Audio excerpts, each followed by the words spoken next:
Okay, let's talk about student defiance. It's a struggle pretty much every teacher and parent knows, right? But what if the behavior we see as a challenge is actually a sign of something much, much deeper? What if science could help us reframe this entire frustrating conversation? Well, that's exactly what we're going to get into.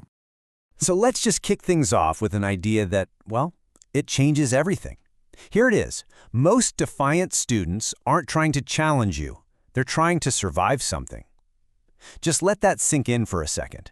This one sentence asks us to completely shift our perspective, to look right past the behavior and start wondering about the invisible struggle happening underneath.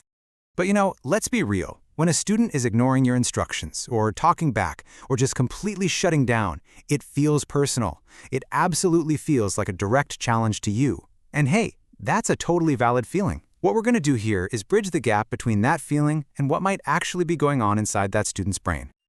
All right, so first up, the defiance label. We're going to break down the huge difference between the behavior we see on the surface and the complex, often invisible stuff that's really causing it. This right here shows the critical disconnect. On the one hand, we've got what we see, refusing to work, ignoring us, talking back.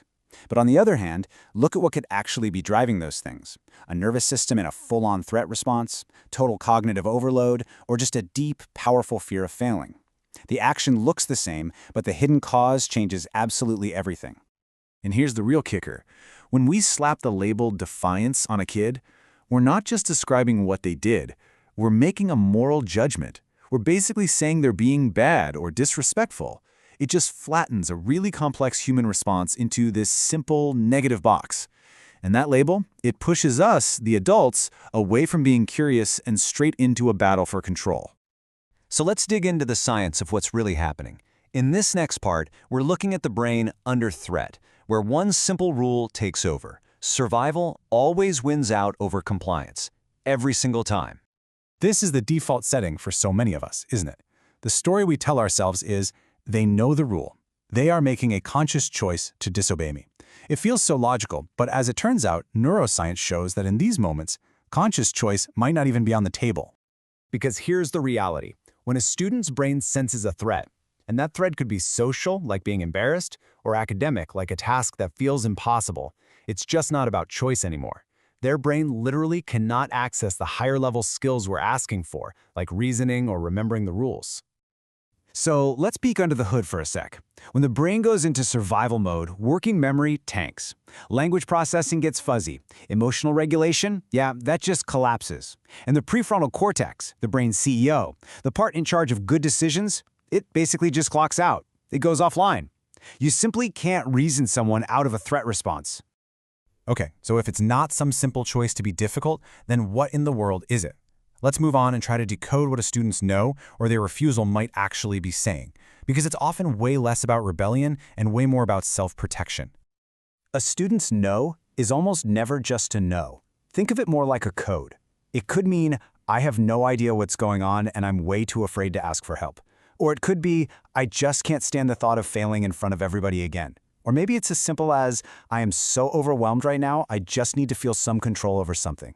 That no is communication, even if it's a bit clumsy. And this is so important. When we misread that no as just plain old defiance and we punish it, we're not actually teaching the student how to handle their big feelings or how to do the task. All we're really teaching them is two things. Avoid the situation next time, and even worse, don't trust the adults who are supposed to be helping you. This brings us to what I think is the most practical and powerful part of this whole conversation. This is the big mindset shift. It's all about moving from a default setting of control to one of genuine curiosity, just by asking a better question. Seriously, if you take only one thing away today, let it be this. The old question is, how do I make them comply? It's a question that only leads to a power struggle. The new, game-changing question is, what's making this hard for them right now? See the difference? One seeks dominance, the other seeks understanding. One leads to a fight, the other leads to connection. And let's be crystal clear about something here. Asking what's making this hard is not about being permissive or just letting students do whatever they want. It has nothing to do with a lack of boundaries. In fact, it's the opposite. It's about being precise. It's about being a detective, accurately diagnosing the real problem so you can actually solve it. So this new mindset leads us straight to our final big idea. We need to start seeing behavior as information. This is where we stop taking defiance personally and start reading it like it's valuable data. So instead of reacting with your own emotions, you get analytical. You start reading the data. You ask yourself these questions. What demand am I actually placing on them? What skill am I just assuming they have? What kind of social or academic threat might they be feeling right now? And maybe most importantly, what's one thing I can do to lower the emotional temperature in the room for everyone? At the end of the day, it all comes down to this simple truth. Behavior is communication, especially when students lack safer ways to express what they need. The defiance we see is so often just a desperate signal for an unmet need, sent out because they just don't have any other way to say it. So we'll leave you with this to think about. Picture a student you might have labeled as defiant. Now, how might your response, your relationship with them, and the whole outcome, how might all of that change if you started viewing their behavior not as a deliberate choice, but as an automatic stress response? It's a question that can really change everything.